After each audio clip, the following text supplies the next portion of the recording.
അസ്സലാമലൈക്കും. ഇന്ന് ഒരു വെറൈറ്റി ഉപ്പുമാവാണ് കേട്ടോ. നമ്മൾ ഫ്രൈഡ് റൈസൊക്കെ ഉണ്ടാക്കുന്ന പോലെ മുട്ടയൊക്കെ ചിക്കിയിട്ടാണ് കേട്ടോ. ഇനി അതെങ്ങനെ ഉണ്ടാക്കുന്നൊക്കെ കണ്ടിട്ട് വരാം. അതിന് വേണ്ടിയിട്ട് 2 മുട്ടയുണ്ട് പൊട്ടിച്ച് വെച്ചിരിക്കുന്നത്. അതുപോലെ 1 ക്യാരറ്റും 2 സവാള, പിന്നെ ഒരു 2 പച്ചമുളക് ചെറുതാക്കി അരിഞ്ഞ ഇട്ടിട്ട്, അതുപോലെ 2 തണ്ട് കറിവേപ്പിൻ്റെ ഇല എടുത്തേക്കണം.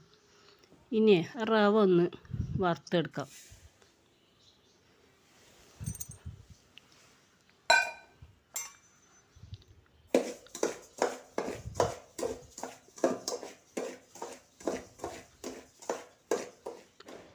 അപ്പോൾ റവയൊക്കെ ഒന്ന് വറുത്ത് മാറ്റി വെച്ചിരിക്കണം കേട്ടോ.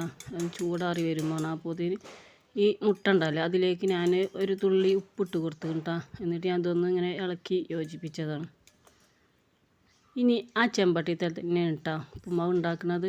അതിന് വേണ്ടിയിട്ട് അതിലേക്കൊരു 2 ടീസ്പൂണ് വെളിച്ചെണ്ണ ഒഴിച്ച് കൊടുത്തിരിക്കണം കേട്ടോ. എന്നിട്ട് ഈ മുട്ട ഒന്നിങ്ങനെ ചിക്കി എടുക്കണം. നമ്മൾ ഫ്രൈഡ് റൈസിനൊക്കെ ഉണ്ടാക്കൂലേ അതുപോലെ. പിന്നെ ആദ്യം ആ മുട്ട ഒഴിച്ചിട്ട് ഒരു 2 മിനിറ്റ് നേരം ഒന്നിങ്ങനെ ഇളക്കാതെ നിൽക്കണം കേട്ടോ. അതിന് ശേഷം വേണം ഒന്നിങ്ങനെ ഇളക്കി വെച്ചിരിക്കാൻ. എന്നിട്ട് ആ കട്ടൊക്കെ ഒന്നിങ്ങനെ ഉടച്ചെടുത്തിക്കണം കേട്ടോ. ഇതുപോലെ ഇങ്ങനെ മണി രൂപത്തിൽ തന്നെ ആക്കിയെടുത്തിക്കണം. അപ്പോൾ ആ പണിയൊക്കെ കഴിഞ്ഞ് ഇനി ആ പാത്രത്തിൽ തന്നെ ആണ് ഞാൻ പിന്നെ ഉണ്ടാക്കുന്നത്. അപ്പോൾ ആ ചെമ്പട്ടിക്ക് ഒരു 4 ടീസ്പൂണോളം വെളിച്ചെണ്ണ ഒഴിച്ച് കൊടുത്തിക്കണം. അതിലേക്ക് ഞാൻ 1 ടീസ്പൂണ് കടുക്, 2 തണ്ട് കറിവേപ്പിൻ്റെ ഇട്ട് കൊടുത്തിക്കണം കേട്ടോ. അതിന് ശേഷം അതിലേക്ക് നേരത്തെ അരിഞ്ഞ് വെച്ച ക്യാരറ്റും പച്ചമുളകും സവാളയൊക്കെ ഉണ്ടല്ലോ അതൊന്ന് ഇനി അതിൽ ഒന്ന് വഴറ്റിയെടുക്കണം.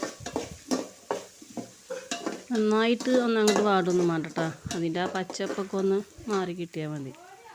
അപ്പോൾ അതൊക്കെ ഒന്ന് വാടി വന്നിട്ട് അതിലേക്ക് ഞാൻ ഈ കപ്പിന് 1 കപ്പ് റവയാണ് എടുത്തിരുന്നത്. അപ്പോൾ അതിലേക്ക് 1.5 കപ്പ് വെള്ളമാണ് കേട്ടോ ഒഴിച്ച് കൊടുക്കുന്നത്. ഈ അളവിൽ തന്നെ ഉണ്ടാക്കിയാൽ മതി. നിങ്ങൾ ഉണ്ടാക്കുകയാണെങ്കിൽ കേട്ടോ അത് കറക്റ്റ് അളവാണ് ഈ വെള്ളം. ഇനി അതിലേക്ക് ആവശ്യത്തിനുള്ള ഉപ്പൊന്ന് ഇട്ട് കൊടുക്കണം കേട്ടോ. ഉപ്പിടുമ്പോൾ നമുക്ക് കുറച്ചൊന്ന് ഉപ്പ് മുന്തി നിൽക്കണം കേട്ടോ.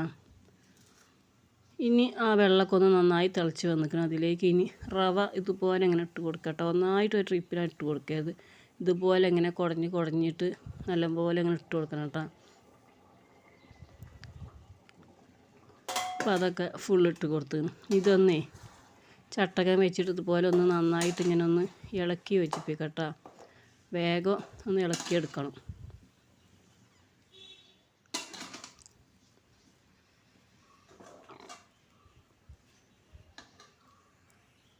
ഇനി ഇതേ നന്നായിട്ടായി ഇളക്കിയതിന് ശേഷം ഒരു 2 മിനിറ്റ് നേരം ഇതുപോലെ ഒന്ന് അടച്ച് വെച്ചിട്ട് ഒന്ന് തീ കുറച്ചിട്ടൊന്ന് വേവിക്കട്ടെ. ഞാൻ ഈ അടക്കലും തുറക്കണ നേരം തന്നെ ഉള്ളൂ. ഞാൻ ക്യാമറ ഓഫ് ആക്കിയിട്ടൊന്നും ഇല്ലേന്ന്.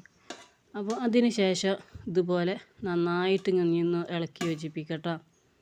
ഞാൻ ഇതിൻ്റെ ഇടയിൽ ക്യാമറ ഒന്ന് വെച്ചിട്ട് ഓഫാക്കിയിട്ട് ഇതുപോലെ ഒന്ന് ഇളക്കി യോജിപ്പിച്ചിട്ടാ. ഇനി അതിലേക്ക് ആ മുട്ട ചിക്കിയതുണ്ടല്ലോ അത് ഇനി അതിലേക്കൊന്ന് ഇട്ട് കൊടുക്കാം. അതിന് ശേഷം 1 ടീസ്പൂണ് പഞ്ചസാര ഇട്ട് കൊടുക്കട്ടോ.